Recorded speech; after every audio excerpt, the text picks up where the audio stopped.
Assalamualaikum warahmatullahi wabarakatuh. Al-Fatihah. A'udzu billahi minasy syaithanir rajim. Bismillahirrahmanirrahim. Alhamdulillahi rabbil alamin arrahmanir rahim maliki yaumiddin iyyaka na'budu wa iyyaka nasta'in ihdinas siratal mustaqim siratal ladzina an'amta 'alaihim ghairil maghdubi 'alaihim waladdallin amin. Bismillah, alhamdulillah, wassalatu wassalamu ala rasulillah wa ala alihi wa ashabihi wa mawalah wa la hawla wa la quwwata illa billah, amma ba'd. Hadratal mukarramin wal muhtaramin ayyuhal jamaah rahimakumullah, Allahumma amin ya rabbal alamin. Alhamdulillahi rabbil alamin. Pada kesempatan malam hari ini kita masih diberikan oleh Allah Subhanahu wa ta'ala nikmat iman, Islam, sehat walafiat, sehingga kita semuanya bisa melanjutkan kajian kitab Safinatun Najah dengan istiqomah. Allahumma amin ya rabbal alamin. Kesempatan yang lalu sudah kita bahas bersama-sama terkait dengan Kitabut Thaharah, yaitu beberapa fasal-fasal yang sudah kita bahas terkait dengan Thaharah, bersuci dan sebagainya. Untuk malam hari ini kita melanjutkan fasal, yaitu memasuki Kitabus Shalah, yaitu kita menerangkan terkait dengan babagan sholat. Bismillahirrahmanirrahim. Qala al-musannifu rahimahullahu ta'ala wa nafa'ana bihi wa bi'ulumihi fid darain amin ya rabbal alamin. Faslun a'dzarus sholati ithnani an-naumu wan nisyan. Faslun syurutus sholati thamaniyatun: taharatul hadatsaini wat taharatu 'anin najasati fi thawbi wal badani wal makani wa satrul 'aurati wastiqbalul qiblati wa dukhulul waqti wal 'ilmu bi fardiyatiha wa alla ya'taqida fardan min furudiha sunnatan wajtinabul mubtilati. Al-ahdatsu ithnani asgharu wa akbaru. Fal asgharu ma aujabal wudu'a wal akbaru ma aujabal ghusla. Al-auratu arba'un. Al-auratu arba'un. Auratur rajuli mutlaqan wal amati fi sholati ma baina surrati war rukbati. Wa auratul hurrati fi sholati jami'u badaniha ma siwal wajhi wal kaffaini. Wa auratul hurrati wal amati 'indal ajanibi jami'ul badani wa 'inda maharimiha wan nisa'i ma baina surrati war rukbati. Faslun utawi iki iku fasal swiji kados pundi pangandikane simbah musannif.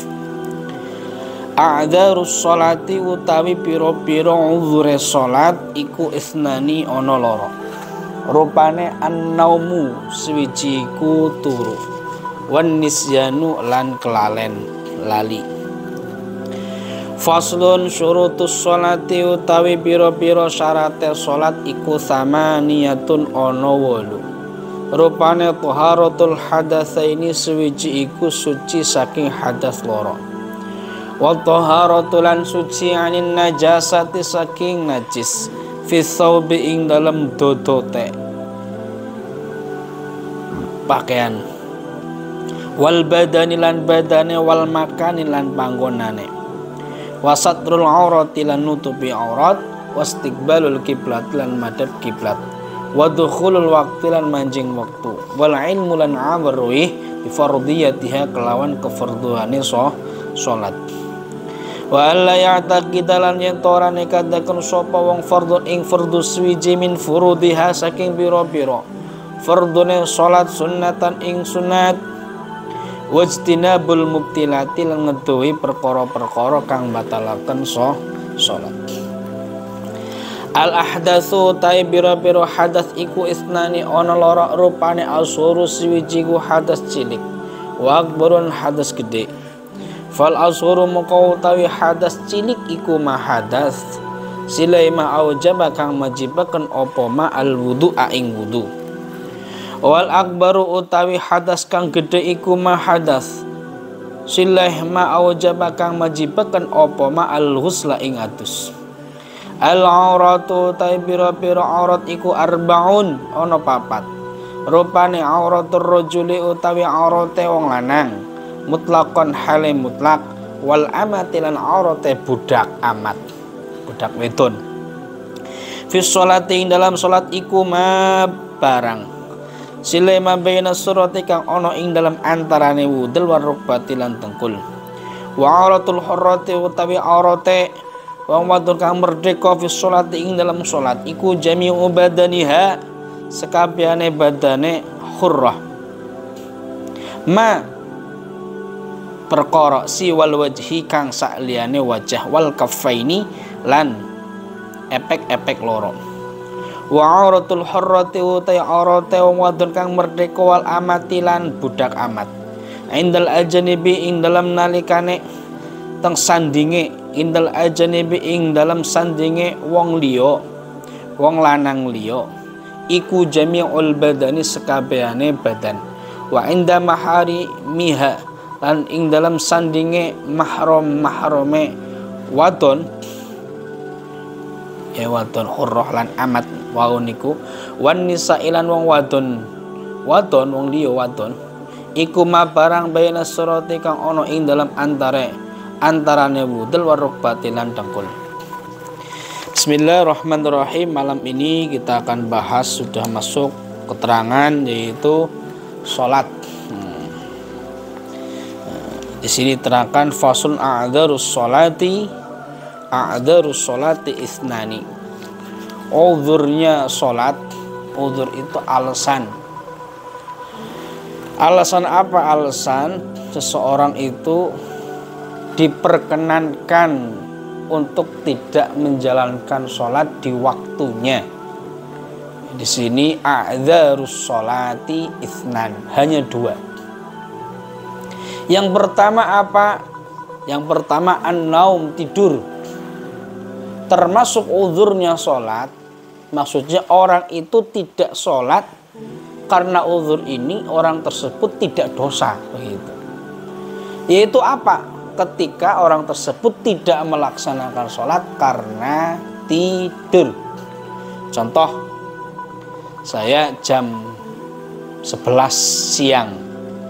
Jam 11 siang memang tadi pagi hari Minggu, hari Ahad, saya ini habis dari pantai Sodong contohnya, habis dari pantai bersama keluarga, habis liburan, sampai rumah jam 11 tet. Jam 11 itu belum masuk waktu sholat. Akhirnya saya tidur. Biasanya kalau tidur saya itu paling siang itu ya seberapa jam. Nah, jam 11 itu saya tidur. Mungkin karena kecapean. Capek bersir tapi ya. Nah, saya tidur. Tiba-tiba bangun-bangun sudah jam 4 sore. Jam 4 sore. Lah, saya ngelongok ke kamarnya istri saya. Masih tidur juga. Contoh, jam 4 sore saya belum sholat, istri saya belum sholat, semuanya itu kebelabasan tidak melaksanakan sholat zuhur. Maka bagaimana kondisi saya seperti ini, ketiduran seperti ini, ini dihukumi termasuk uzurnya sholat. Saya tidak berdosa. Di waktu zuhur tersebut saya tidak melaksanakan sholat zuhur. Kenapa? Ya karena di waktu itu saya benar-benar tertidur pulas. Sebelum masuk waktu sholat saya udah tidur. Ini termasuk uzurnya sholat. Ya nggak boleh begini, ya nggak boleh begini. Sudah kebiasaan saya itu tidurnya memang angel banget digugah. Nah, contoh kebiasaan. Pakai alarm pun memang ya juga angel. Ya. Lah di sini sudah masuk waktu zuhur, malasnya masih tiduran. Nanti aja lah sholatnya lah. Jam 12:30, masih jam 12:30 nanti tidur lah. Jam 1, nanti dulu lah. Saya tidur dulu lah jam 1, tidur dulu. Plek. Sudah masuk waktu sholat, saya tidak ngalarm, tidak ngomong sama siapa-siapa, saya tidur. Bangun-bangun jam 6 sore. Saya ini hukumnya dosa. Kenapa? Karena sudah masuk waktu sholat, tapi saya malah tidur. Makanya jangan menunda-nunda sholat. Waktu sholat ya ayo pada sholat. Jangan menggampangkan gitu ya. Yang tidur seperti ini saya bukan uzur. Karena saya sudah masuk waktu sholat, saya kuat untuk sholat, saya malah mapan tidur. Dan saya ini kebiasaan tidur itu tidak bangun-bangun kalau belum lama banget seperti itu. Ini bukan tidur yang jadikan uzur sholat, bukan. Karena udah kebiasaan saya seperti itu. Itu beda sama yang pertama tadi. Gitu ya. Ini perlu dibedakan walaupun sama-sama tidur. Itu pertama. Yang kedua, termasuk uzurnya sholat adalah lupa. Lupa, benar-benar lupa. Contoh, saya ini zuhur itu biasa jamaah di Masjid Al-Muhajirin, di As-Sholeh lah begitu. Memang biasa jamaah itu tidak pernah meninggalkan jamaah sholat zuhur bersama jamaah di masjid seperti itu. Lah suatu ketika pas azan itu dilalah di sini di kantor itu banyak tamu yang tidak ditemui, harus ditemui tamu tersebut karena mungkin penting sekali seperti itu. Harus saya temui. Nah, ternyata pas hari itu pulang gak asik. Setelah tamunya kondur jam 12:30 kondur, pulang gak asik. Sampai rumah sudah lelah tidur. Bangun-bangun jam 4 sore. Saya lupa bahwa saya belum sholat. Lupa, beneran lupa. Karena udah kebiasaan saya sholat zuhur itu jamaah di sekolah begitu. Saya benar-benar lupa. Nah, maka lupa yang seperti ini termasuk uzurnya sholat. Nah, berarti uzur sholat ini hanya dua. Yang pertama karena tidur, yang kedua karena lupa. Selain itu tidak ada uzur.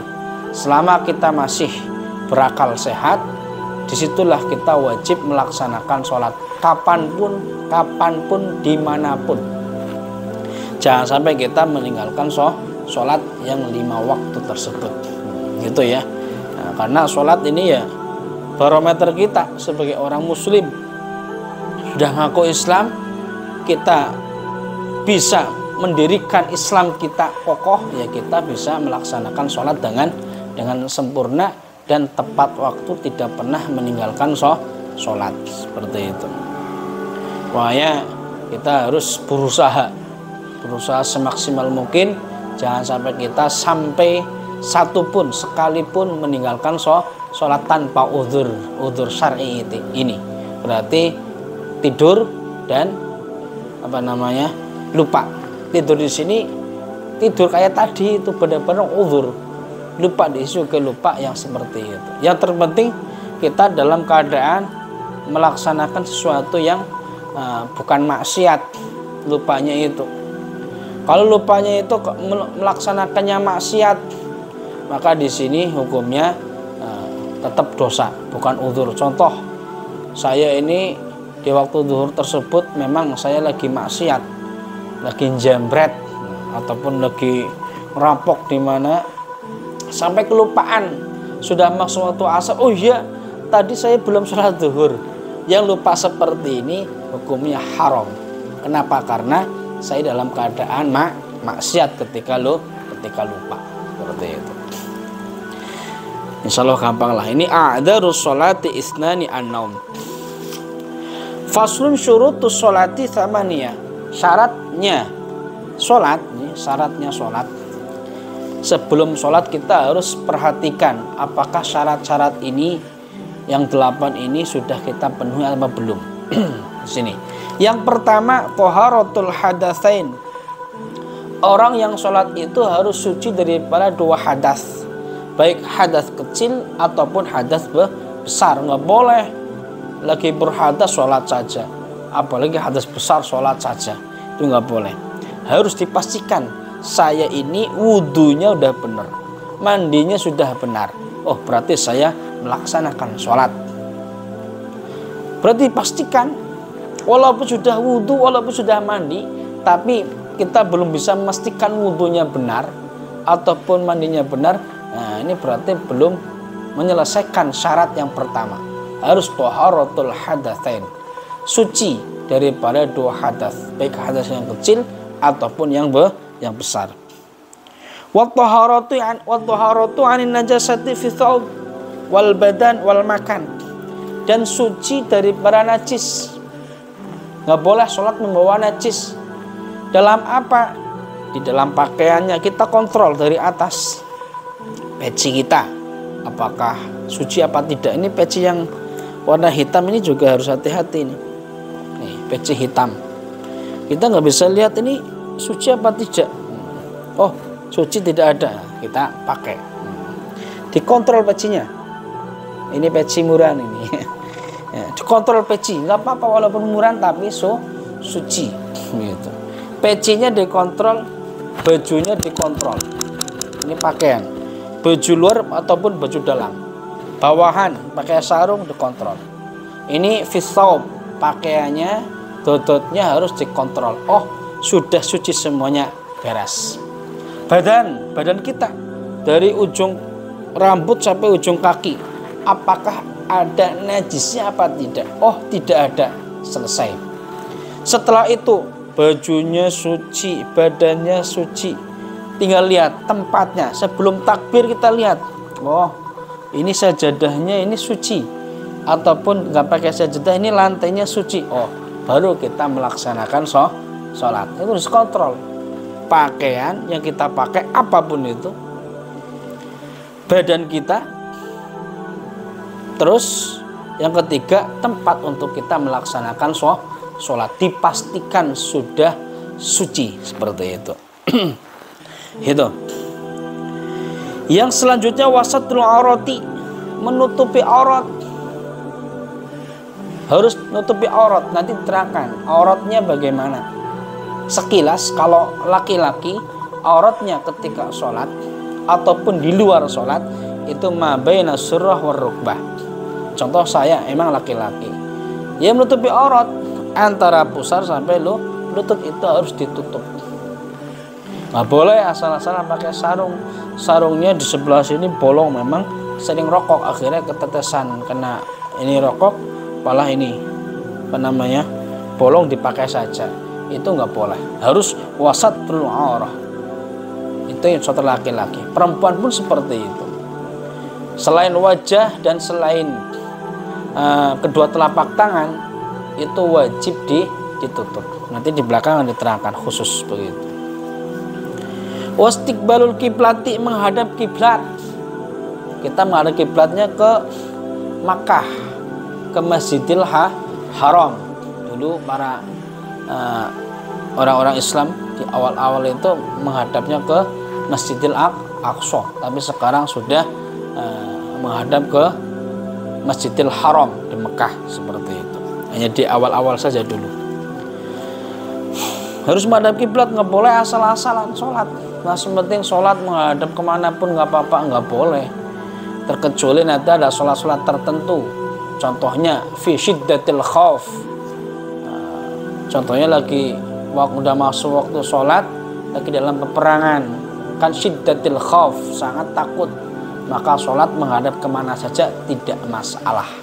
Tapi dalam keadaan ikhtiar, kita tidak ada musuh, tidak ada apa-apa, ya kita sholat harus menghadap kiblat. Itu. Wadukhulul waktu, masuk waktu. Kita pastikan sholat zuhur ya udah di waktu zuhur, sholat asar ya di waktu sholat asar, maghrib juga, isya juga, subuh pun seperti itu. Tidak boleh asal-asalan bangun tidur kok terus sholat, gak boleh. Ya, bangun tidur, ya, jangan langsung sholat. Jika sholat subuh ternyata sore-sore, itu nggak sah. Bangun tidur, lihat dulu jam, kita istirahat dulu, ini sudah waktu sholat apa ini, begitu. Oh, jam 4:30 mendung, oh berarti 5 sore, ini bukan jam pagi-pagi. Ya, kita cari tahu dulu. Oh, sudah masuk waktu sholat, baru kita melaksanakan sholat. Kalau sekarang gampang, mudah, ada HP. HP itu tinggal disesuaikan dengan waktunya. Bisa ada alarmnya. Kita bisa sholat, mencari waktu udah gampang. Ketika kita pindah kemanapun, langsung HP, jam di HP itu sudah mengikuti. Apalagi ada aplikasi terkait dengan waktu sholat. Itu mudah sekarang. Kalau dulu enggak, susah dulu itu. Masih memakai alami, memakai matahari ataupun memakai bayangan-bayangan seperti itu. Gitu ya, itu kalau zaman dulu. Sekarang sudah mudah. Nah, perkembangan zaman elektronik ini, ya, apalagi dengan internet, ini sangat memudahkan kita untuk beribadah kepada Allah. Contohnya ini, kita ngaji di sini, orang mana-mana pun kalau bisa mengakses internet, ya, ini bisa melihat kajian-kajian seperti ini. Kita ada di Indonesia, ingin ngaji bersama syekh yang ada di Mesir contohnya, ya kita bisa belajar di sini. Ataupun di Yaman contohnya ada Al-Habib Umar bin Hafid bin Syekh Abu Bakar bin Salim, kita ngaji di sini, ya kita ikut bisa seperti itu. Tinggal HP-nya disiapkan, sinyalnya disiapkan, cari sinyal maksudnya, ya, kuotanya harus penuh juga, jangan sampai di tengah-tengah mati. Kita tinggal ikut saja. Ini untuk mempermudah dakwah, untuk mempermudah kita mengakses ilmunya Allah Subhanahu wa Ta'ala. Makanya nggak ada alasan santri kok bodoh, tuh nggak ada alasan. Gampang mudah. Tinggal kita mau belajar apapun ada di YouTube, ada. Mau ngajikan Zurrohibin ada, Al-Ihya atau Ihya Ulumuddin ada, ataupun apapun di YouTube ada. Tapi kita harus lihat-lihat dulu siapa yang mengisi pengajiannya, jalur syaratnya kemana, begitu. Jangan asal-asalan seperti itu. Nanti salah mencari pengajian, nanti salah jalan. Nauzubillahi min dzalik. Akhirnya mengkafir-kafirkan temannya. Sama muslim dikafirkan, disalah-salahkan. Itu yang tidak boleh seperti itu. Kita mengkaji kajian ini, ya kita mengkaji daripada yang telah dikaji, disampaikan oleh guru-guru kita. Seperti itu. Ya, kita harus hati-hati. Semakin akses semakin mudah, juga kita harus hati-hati. Jangan sampai asal-asalan seperti itu. Itu. Selanjutnya wal ilmu bi fardiyati, harus tahu. Kita tahu bahwasanya sholat zuhur adalah sholat fardu asar, itu sholat fardu maghrib, sholat fardu isya, sholat fardu subuh, sholat fardu. Harus tahu tuh. Jangan asal-asalan. Saya sholat lah zuhur fardu, saya penting saya sholat. Nggak boleh seperti itu. Harus tahu bahwasanya sholat 5 waktu adalah sholat fardu. Ini harus tahu, wal ilmu bi fardiyatiha. Wa alla ya'taqida fardhan min furudiha sunnatan. Enggak boleh seseorang yang sholat, dia itu meyakini sesuatu yang fardu menjadi sunnah. Kan ada fardu-fardunya sholat, ataupun arkanus sholah yang harus dikerjakan dalam sholat. Contohnya takbiratul ihram, Allahu Akbar. Nggak boleh lafaz takbiratul ihram itu diyakini pada dirinya itu, takbiratul ihram ya hukumnya sunnah. Itu nggak boleh. Kenapa? Karena takbiratul ihram itu hukumnya fardu, itu rukun sholat. Nggak boleh yang fardu diyakini menjadi sunnah. Hanya satu saja nggak boleh, apalagi sampai banyak gitu loh. Niat nggak wajib, takbir nggak wajib, berdiri nggak wajib, terus apalagi baca Fatihah itu sunnah. Kalau yang seperti itu ya harus belajar dulu. Makanya ya kita harus belajar biar tahu tuh syaratnya bagaimana, gitu ya, rukun-rukunnya bagaimana, sunnah-sunnahnya apa saja, yang membatalkan sholat itu apa saja.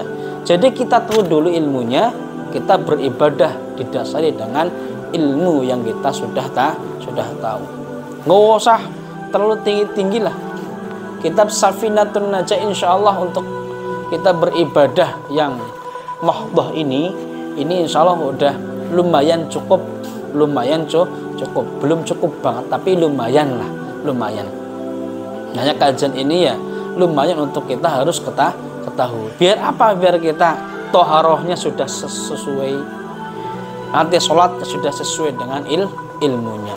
Berarti insya Allah kalau sudah sesuai, tinggal kita hatinya itu bersihkan. Ketika kita beribadah, kita berdoa kepada Allah, kita paksakan untuk ibadah dengan ikhlas, seperti itu. Ya kita Islam, kita beriman, juga kita ihsan. Rukun Islam 5, rukun iman 6. Kalau ihsan itu gimana itu? Menyembah Allah ka'annaka tarah.